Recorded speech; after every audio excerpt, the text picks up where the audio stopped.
Hi, well, welcome back to episode 4 of Get Your Deck Out. This is the Magic the Gathering podcast series where me, Old Emo Dave, and all my friends talk to the new friends that we make around the Magic the Gathering scene about the decks that have been successful for them in the Magic the Gathering tournaments across the UK and beyond.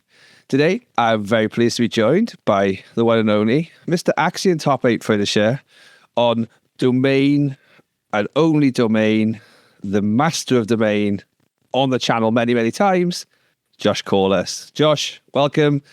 Thanks for having you, mate. Hi. Thanks for having me on. Good to be here. Domain Zoo.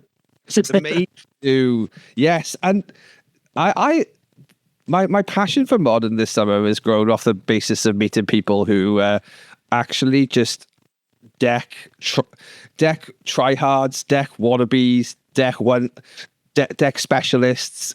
What camp do you put yourself in with Domain? Like, I always see you playing it. Is there a love? Is there a passion, or is this just because you really want to get that monkey hitting on turn 2? Yeah. So I mean, for me, Modern has always been a format where I've always been kind of like a one deck, one trick. I'm never really one to switch decks every RCQ, you know. I'm more of a get a deck for maybe a season or maybe 2 decks per season. So like, you know, season's like maybe 3 months or so, isn't it? So I'll usually try a deck for the start of a season. If I don't think it's going very well, I'll switch to a deck. But Zoo is actually one of my most played decks in terms of how long I've played a deck for. So I've been playing Zoo since about August last year, and I haven't really stopped playing it. So that's the introduction of Flage, then, I guess, to the archetype. Yes, exactly. So it was basically when MH3 came out. I kind of played. That was the Nardu, obviously, meta. So after the Nardu won the Pro Tour, I played Jeskai Energy Control for a bit. And thought Flager is one hell of a Magic card, but I didn't really get on with the Jeskai Energy deck because it kind of fell off a bit after Nardu got banned. So I was kind of looking for other decks to play.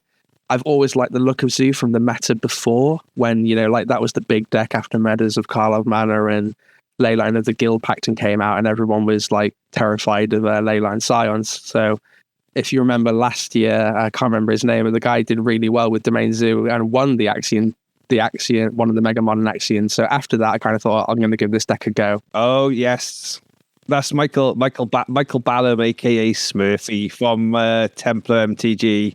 That's it. Yeah. He just called yourself a one trick when it comes to Zoo. Michael unashamedly tell you that's his deck and do not move him off it. He loves it. At the moment, I would definitely say I'm a Zoo one trick because I've been playing it for over a year and over a couple of seasons. So yeah, that's what got me into the deck. And I wanted to play a deck with Flage in. And at the time, I was kind of not really on the Boros hype train. I know obviously it was very good, but I just wanted to play something a little bit different. And Zoo just kind of picked that up. Love that. But you've had results, right? Congrats to you. This is, we're chatting here. We've seen each other at many events. You've been at many of our series events, but this 6th place in Axion is a huge deal. Like over 150 people tournament, 185 if I'm right in saying. Was the actual on the number. That's no mean feat.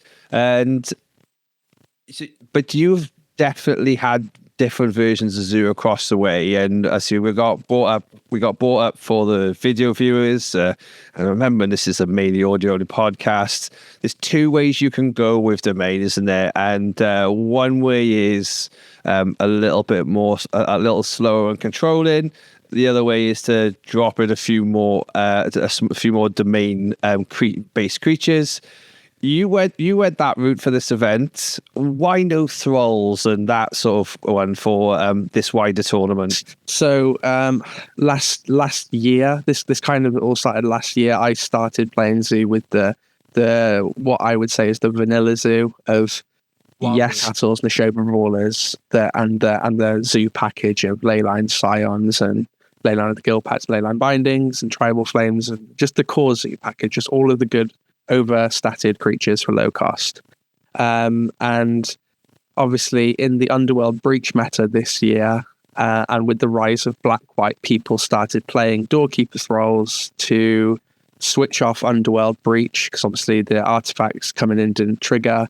So it kind of like turned off the combo, and you could cheat Flages in, all the while it being great against a Black-White deck, which, as I've played the matchup quite a few times now, I can confirm it is your worst matchup. They just have so much removal and so much card advantage engine with Overlord of the Belmer, getting Solitudes back. You just can't beat it without having a Leyline Scion start and them not being able to get rid of it. So that is why people were playing the Doorkeeper Thrall version, and cheating out Flages is obviously very nice on turn 3 with an Arena of Glory. So I was on that deck for a couple of RCQs at the start of the season, just because Underworld Breach had just gone, and I just liked the play style of the deck cheating Flages into play, and thought it was quite strong. But obviously, as then the meta kind of evolved after that for a couple of weeks, Black-White just kind of went right down. The consensus was that Black-White wasn't maybe one of the better decks to be playing after the Underworld Breach ban. So I just thought, I saw the consensus, few really good results on Magic Online. A guy, can't remember his name now, Manu Coco, I think it is. He had some amazing challenge finishes. Like, he was like first, second, and third within like 3 challenges within a couple of weeks. And I was like, okay, he was playing Vanilla Zoo again. I was like, right, that's it. I'm going back to Vanilla Zoo, because that's kind of like where the concept started. So yeah, and I just think it's really good. One of the main reasons why I think Vanilla Zoo is just so good at the moment is that the concept Wild Castle just blocks everything in Boros. Got it. And the play style of the Doorkeeper Thralls, yes, it could be very explosive, but sometimes you were looking at a 1-2 in your hand later on in the game, thinking this could be something better. Got you. So that play style of the deck, yes, was very explosive, but also the late game, in a way, could be a lot worse because you had some bad top decks. Yeah. No, this totally makes sense, and I actually came and played the Bath event of our Seven River Series event 4, and I bought a Lent Domains Thrall version, and I can tell everyone at home it is exactly that, a terrible, terrible matchup against Orzhov. But my also was similar take, and this is totally results orientated, but totally now justified because we've got an expert talking about it. I saw Eldrazi in round 1 and round 3 and quite badly lost. I can see how this vanilla version will have got around that, because I wasn't out of the game, but I definitely needed to win explosively and quickly, and I found in both games, my first round 1 matchup was against Autumn Beset, so I'm already in a bit of a disadvantage there. But in 2 of the 3 games that it went to, even in the games I lost, I had them down to about 4 or 5. But once I'm behind on board, I'm done. Like I have no comeback, because they've dropped a Sire of 7 deaths, and yes, I can ping them for 5 with a Tribal Flames, but they're about to go and gain 7 each round because I can't get rid of it. So you're kind of coming to one of the main cruxes of Zoo, and especially why Eldrazi and Eldrazi, some of the Tron builds, and Black-White, and just hard control decks in general, Zoo's worst matchup, because unlike Boros in the meta, where you go wide and you can rebuild quickly because they have a lot of card advantage and 2-for-1s, in Zoo, you're playing big fat men, and all it takes is a Supreme Verdict on turn 4, and you've got no creatures in hand, and that's kind of game over.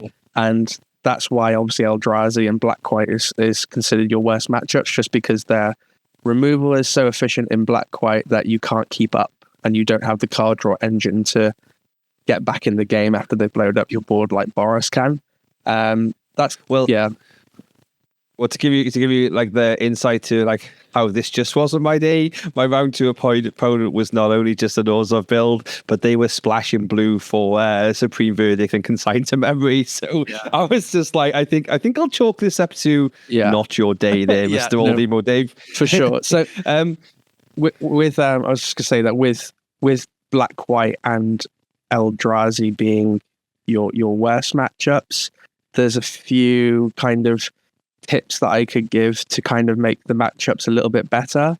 Starting off with Eldrazi, game 1, obviously you don't have the interaction to deal with them, but post board you have the Consigned to Memories, the Obsidian Charm Wars.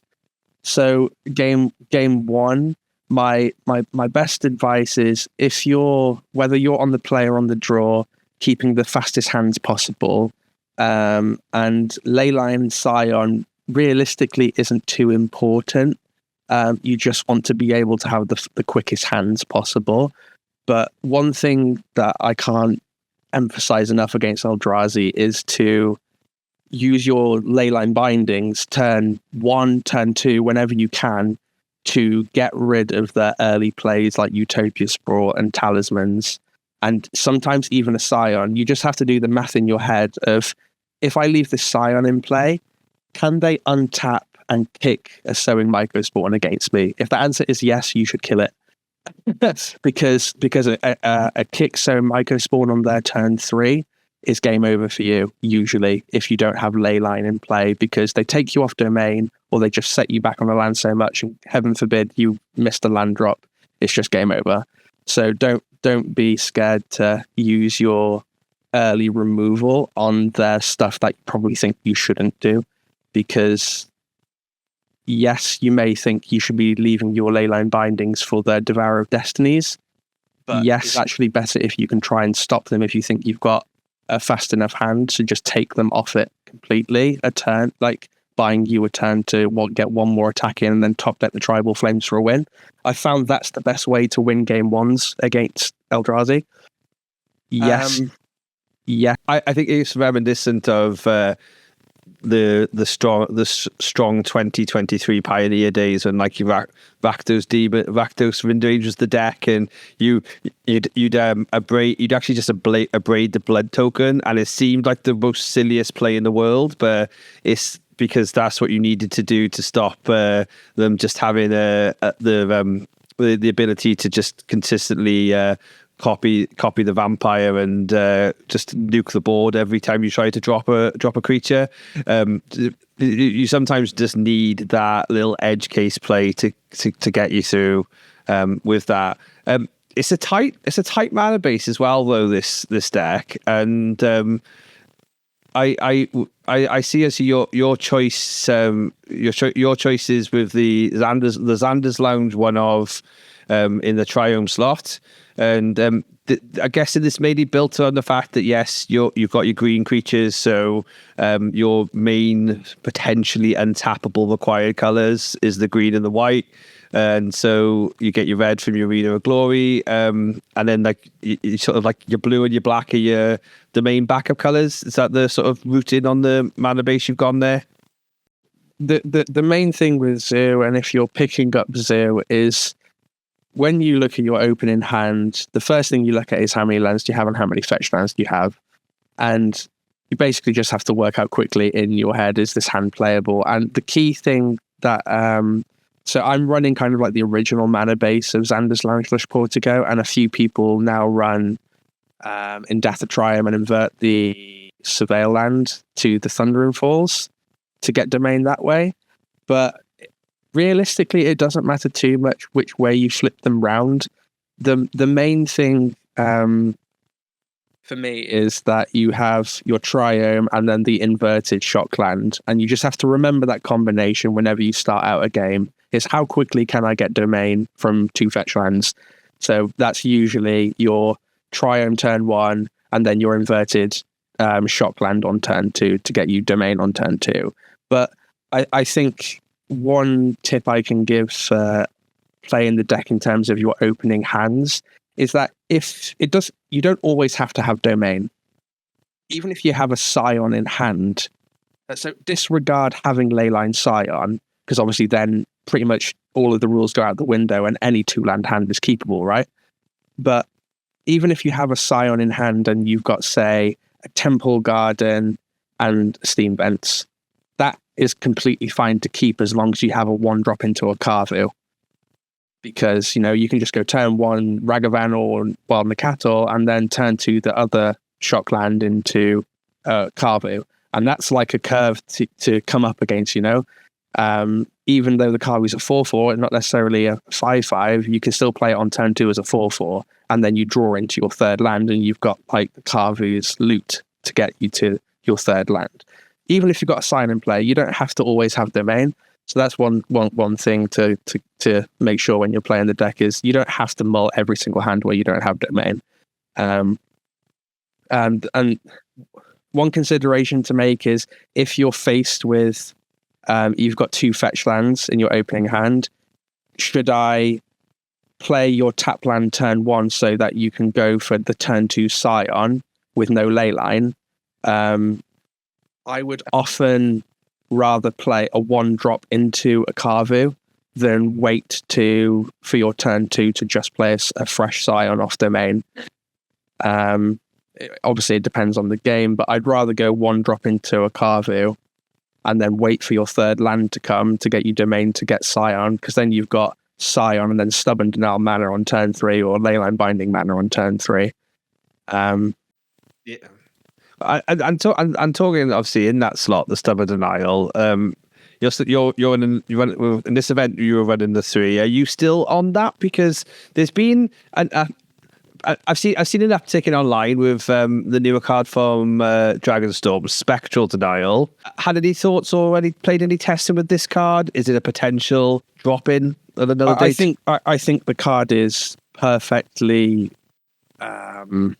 Yeah. It fills the same slot as Stubborn Denial with the upside of being able to counter creatures. I haven't tested Spectral Denial too much. The main reason is because they're going for a 2-2 split in that version of the deck of Stubborn Denial and Spectral Denial, and I'm only playing 3 counter spell slots. The reason for that is I like playing a third Flage.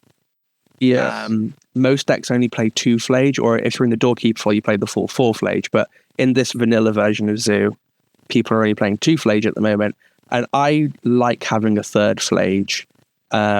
I just think Flage is such an amazing card. It's like one of the best top decks late game, when you're flooding out, which can happen to any modern deck. But when you're flooding out and you top deck a Flage, it's just such a good Magic card. And I'd rather be top decking a Flage than a 4th counter spell in the game, And how many creatures really do we see as like that's the if it lands you're dead threat? I don't feel that Modern is in that place as far from a format other than maybe your Eldrazi's, but that's where you got your consign for, right? You can consign the Eldrazi's away. It's actually when you get counterspelled. Yeah, I mean, there's not too much counterspelling in the format at the moment, I think. And the one thing that with Spectral Denial that, although I haven't tested it too much, is that yes, late game it's a really good spell because it's X and Stubborn Denial when you don't have any creatures is kind of not online, so they can always pay the 1. I still just prefer Stubborn Denial's 1 mana a hard no, whereas Spectral Denial there's always a chance in the game, that they can just pay it and you're never actually able to use it efficiently, or should I say they can always just play around it if they know what they're playing against. And one philosophy that me and obviously my testing group at Warpstorm kind of, when they came out, obviously everyone was just like, oh, are you going to play this in Zoo? When you're countering creatures, it felt a little bit counterintuitive in Zoo, just because your creatures are just better on average than theirs. So say, for example, you're against Boros. If you stonewall them with a Carvu, and then are you going to be able to counter their 1-drops with Spectral Denial game 1? You're not really, because they're always going to have the mana up, right? You might be able to slow them down, but exactly.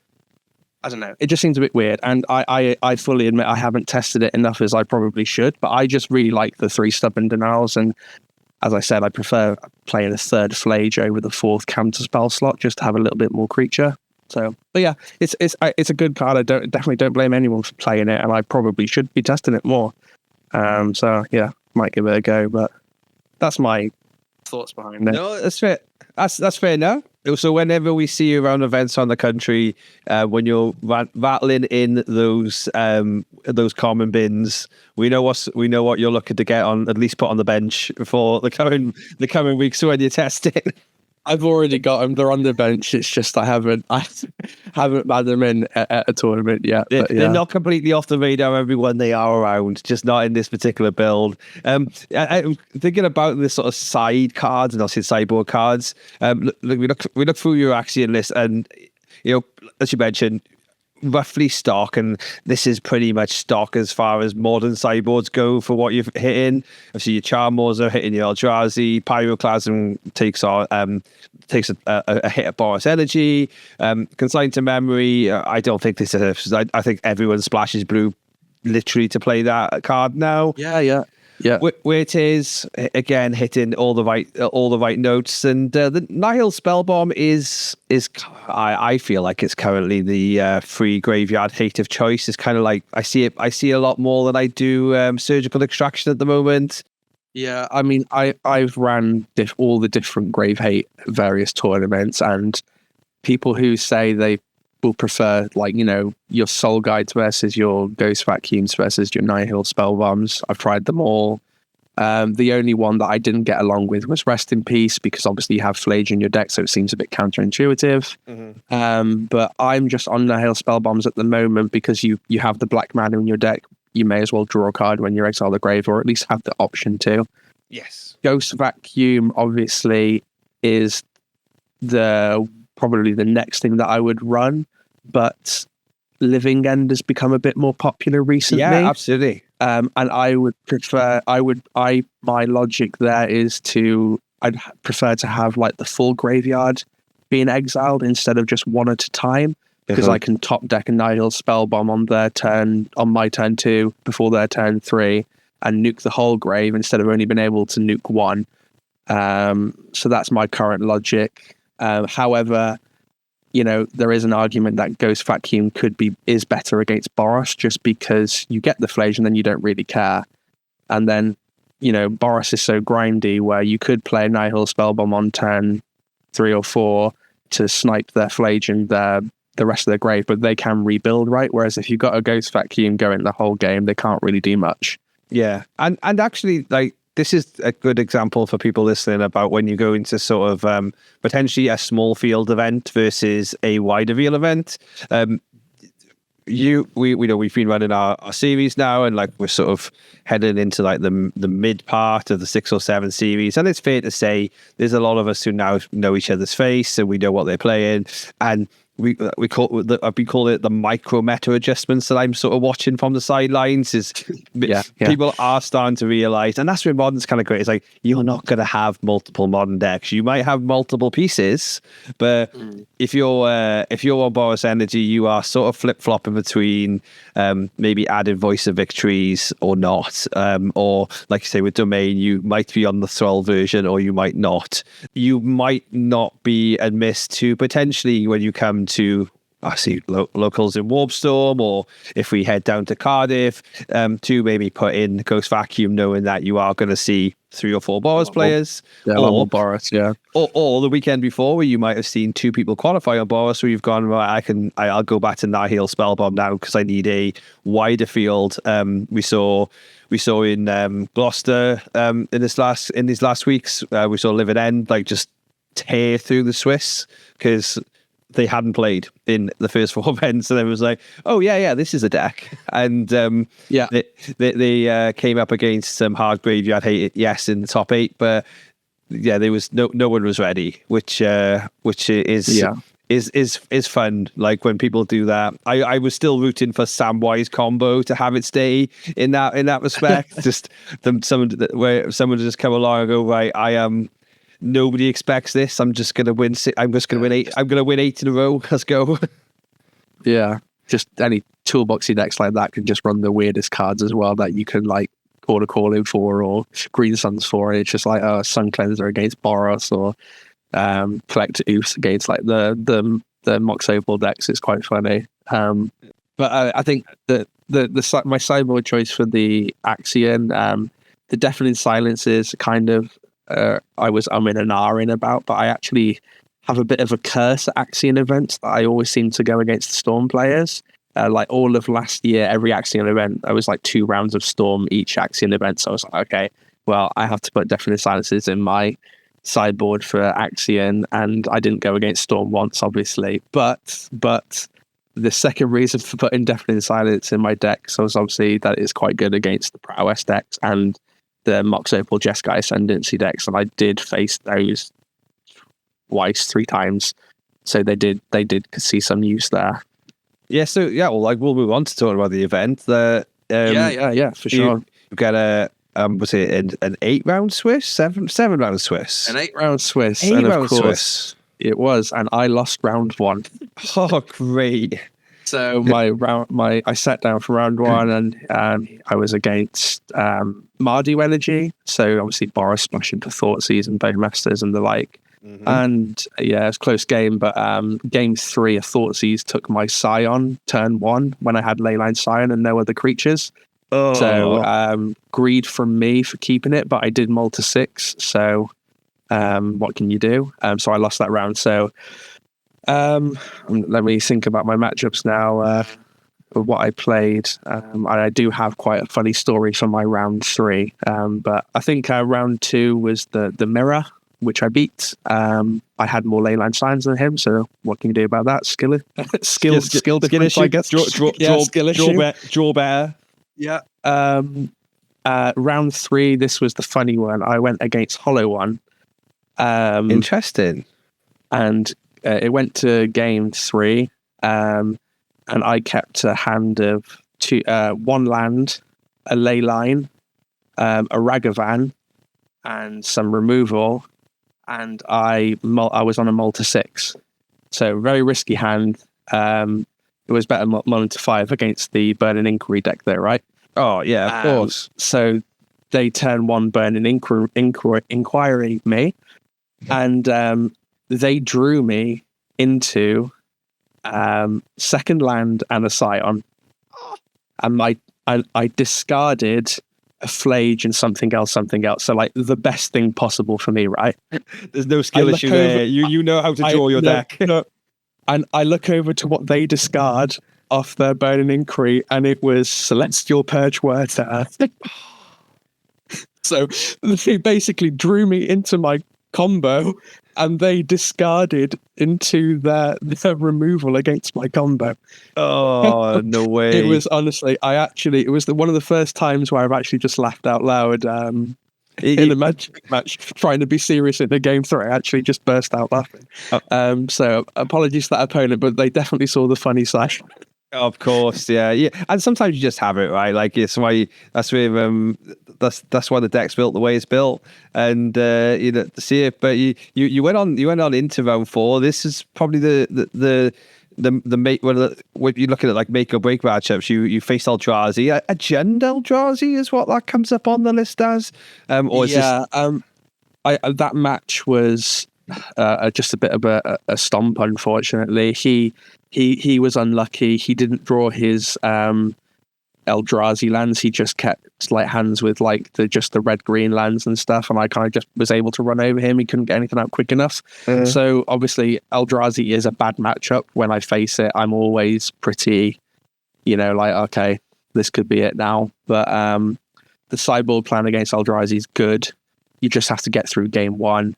And there's always a chance that you don't draw your sideboard card because game 2 and 3. And unfortunately, it's one of those matchups where you have to draw your sideboard cards. If you don't have consigns in hand, you kind of do just lose the game by default. So you have to get those consigns in hand. And I was able to get there game 2. So then I can't think of what my next round was. It was Hitters Colorless. I don't see their deck list because they're outside the top 8. But I think it was... Yeah, so I played Eldrazi, I played against Prowess, and I played against Mardu, and I played against Jeskai Ascendancy, and Prowess was something I played against twice. So the second time Boros came around, like Boros Mardu matchups, the Boros Energy matchup, the Boros Energy always feels very coin flippy for me. It's I think it's a much harder matchup than maybe the people on the Boros side think for me.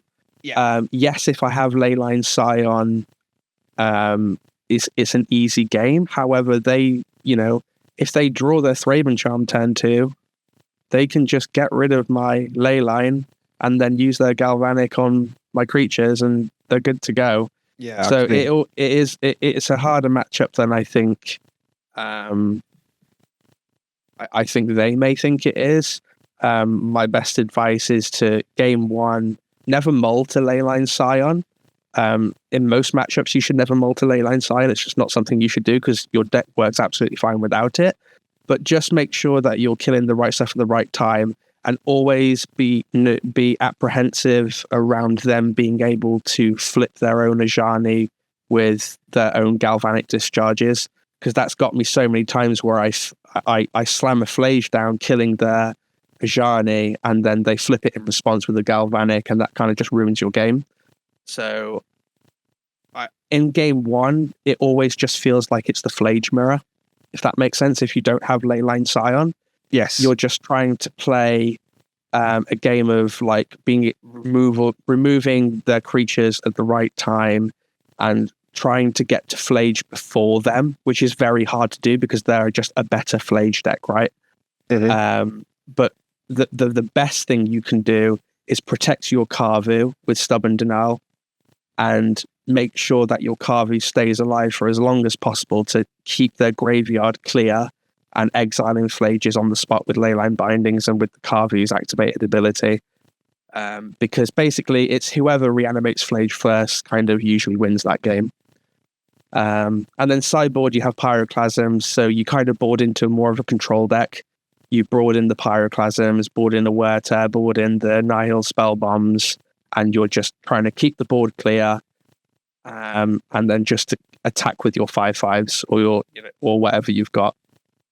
Yeah, like you saw pretty much an aggro run in rounds 6 through 8 where you had to sort of deal with the current meta Tyrant, the up and coming meta Tyrant with the Jeskai Ascendancy combo, the wannabe meta Tyrant with the is it Prowess Corey Steer Cutter build, which you got there, but any sort of close calls? So the Ascendancy decks are always scary to play against. However, because they're the base blue-red kind of decks, especially with Prowess, and it kind of goes the same thing at this point, they just have a hard time killing your stuff. They need their Unholy Heats. Prowess especially, like you slam a Karvu, it's a 5/5. What they do it, and if they play 2 bolts and they kill your Karvu, you kind of just won the game because that means they're not killing you. Yeah, exactly. They have to use their Unholy Heat, and obviously they have to turn on Domain to Delirium to do that with their DRC. But if you're killing their DRC, they're not getting to Delirium, blah, blah, blah. I just think it's a good matchup without Leyline Scion. And you bring Leyline Scion into the equation, and boy, oh boy, I hadn't fully appreciated that it was such a good matchup because I hadn't really tested too much against it just because the deck was so new. But yeah, it's a good matchup because they really can't deal with Leyline Scion. So those 2 rounds, and obviously my last round going into the end of the Swiss, he played a turn 1 DRC, and I was like, oh my god, thank god. Yeah, because unfortunately for you, going with the hitting a loss in round 1 means that you are basically on breaker catch up, and you were at that spot there in round 8 where you're forced to play essentially. Yeah, but I think there was 8 X1s going into the last round, so nobody could draw anyway. So it was everyone had to play, and he played a turn 1 DRC, and having played against Prowess earlier in the tournament, I was just like, okay, I know this is a good matchup. They can still kill you, don't get me wrong. They can still, like, out of nowhere one-shot you. So you always have to have your guard up. But them not being able to beat Leyline Scion without being extremely lucky definitely is in your favor. And I had Leyline Scion twice out of the 3 games that we played, so managed to get me there. Get you there, get you the picture, get you the top 8, you the top 8, and then the house came falling down in the quarters. Well, if the house is going to fall, I'd say you want to fall against one of your worst matchups. And you fell to an absolute legend of the game, Arceus Dota. So yeah, absolutely. I mean, I sat down, I knew what he was playing. We both knew we both knew how it was going to go. You can get lucky, you can win that matchup. I have beat that matchup before, but you do need Leyline Scion, to be able to beat one of their remotely reasonably good hands. If they, not having Leyline Scion could maybe be like a bad risky hand that they keep, but if they have a semi-decent hand, you have to have Leyline Scion. Game 1, I kept a double Scion hand, and I was on the play, so I can go turn 2 Scion, turn 3 Scion, and I had a Leyline binding, so I was like, well, if they Ketramose or they Solitude or they think, I can, or they Bale Merc, I've got the Leyline binding, so it was kind of a too good a hand to keep. And you should never really mulligan to Leyline Scion, although this may be the matchup where I may break that rule and I might start just doing that because it did feel so miserable. But yeah, they just got me. They got me with the Solitudes, their Ephemerate and the Ketramose, and there's nothing you can really do about that. It is the way it should go. Game 2, I mulled to 5, so it was already over. The only 5 that would have won me that game is Leyline Scion, and it wasn't it. There's no point mulling to 4 for it. Mull to 5. That was it. That was game over. And that's absolutely fine. It's a matchup that you should expect to lose every time, and that's okay. And that's why if Black-White, becomes more popular, you do have the alternate version of the deck of playing Doorkeeper Thralls, and that's good. That you can adapt the deck to beat one of your worst matchups, So that's a good thing going for the deck, is that if Black-White does rise up again, you can go for the Doorkeeper Thrall version, and you've got a pretty reasonable matchup then, I would say. It does look good. And also what did look good for the format and for the health of Modern is that this top 8 was a complete 8-deck top 8. You got every. How do you feel that way about Modern at the moment? Do you feel that it's no longer a one-ring world that we're living in, and health and parity has been reached? Or if you could drop the ban hammer tomorrow, is there something that you would still hit? Honestly, no. I think Modern's pretty good right now, especially that Breach is gone. I think Breach was pretty miserable, and going back to the Ring and Nadu, that was pretty miserable. I think right now it's really good. Does anything need banning? I don't think so. People complain about Boros, but people will complain about any deck that's over 20% play rate on Goldfish. So they will. But if Boros is the best deck in the format, I mean, what a time to be alive for Boros to be the best deck in the format, like a fair, in quotation marks, creature deck, That's good. Yeah, it's way better than Breach being the best deck in the format. Boros is very beatable. It's just a very good deck. It does so well because it's so consistent, and it's got a lot of 2-for-1s in it. But it's playing reasonably fair Magic, and you don't often go against Boros, and if you lose, go, oh, that was really awful. I had to sit there and, live through a Nadu comboing turn or an Underworld Breach comboing turn. So I think if Boros is the best deck, it's a good best deck to have, and it's easily beatable, right? You can have good games against Boros regardless of what you're playing, I think. So I think the format's very healthy right now. I don't think I could live through another Nadu summer. The 2 Axion Nadu commentary events that we had was we just had to learn how to basically talk bullshit whilst we watched combos go off for 15 minutes at a time. It was it wasn't great. Yeah, it was the round timers. You're just at an RCQ and you're 10 minutes after the round's finished and you're just watching some guy trying to combo in Nadu and just like, oh god, when's this deck going, man? I know, totally. But top 8 at Axion events, always good prizes, always good value. Yeah. Do you walk away with a fistful of dollars? So I got 4 boxes of standard boosters, so just random standard boosters.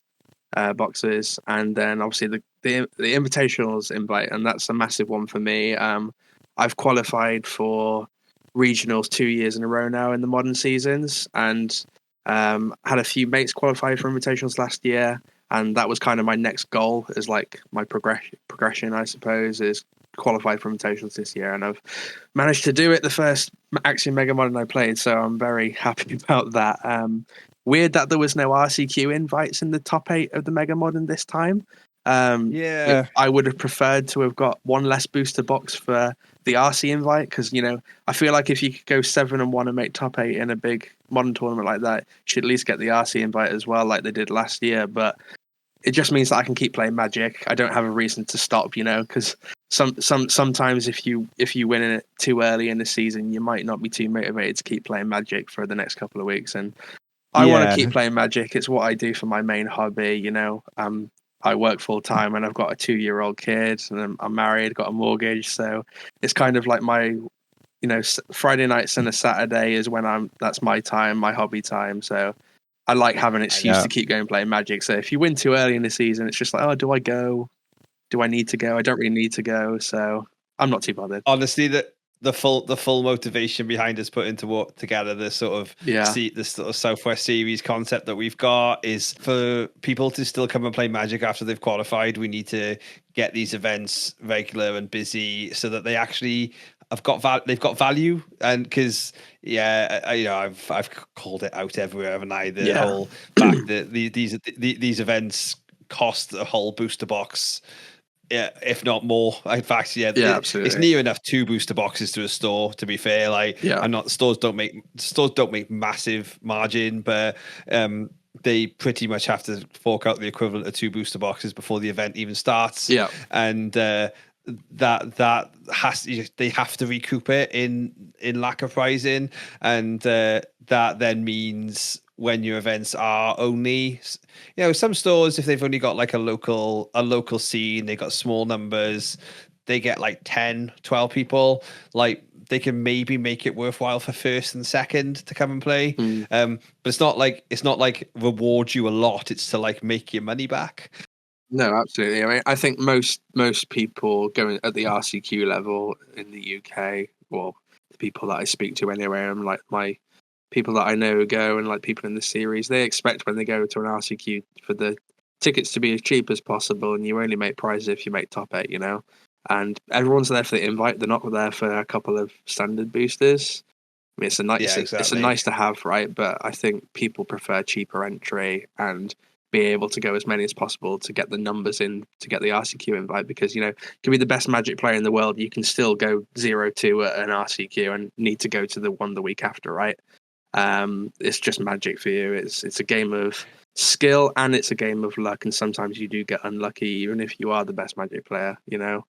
Exactly. The LSVs and the and the likes of the world, they still go to they have been to tournaments before and gone 0-2 and dropped, right? So I think it's just a numbers game for RCQs for a lot of people, and the prizes don't mean too much for me, at least. And I think that's the general sentiment.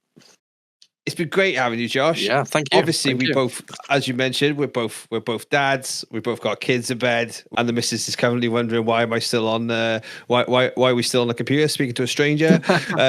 But before we go, you got anything you want to like? So any sort of like big old Magic hot takes, or any call outs you want to make about where the game is at, or is it more just a case of more the same? Please drive. Yeah, let's keep playing fun weekend Magic events. And don't print anything stupid in Final Fantasy. Yeah, well, my only hot take at the moment would be the price of the new Final Fantasy set. Why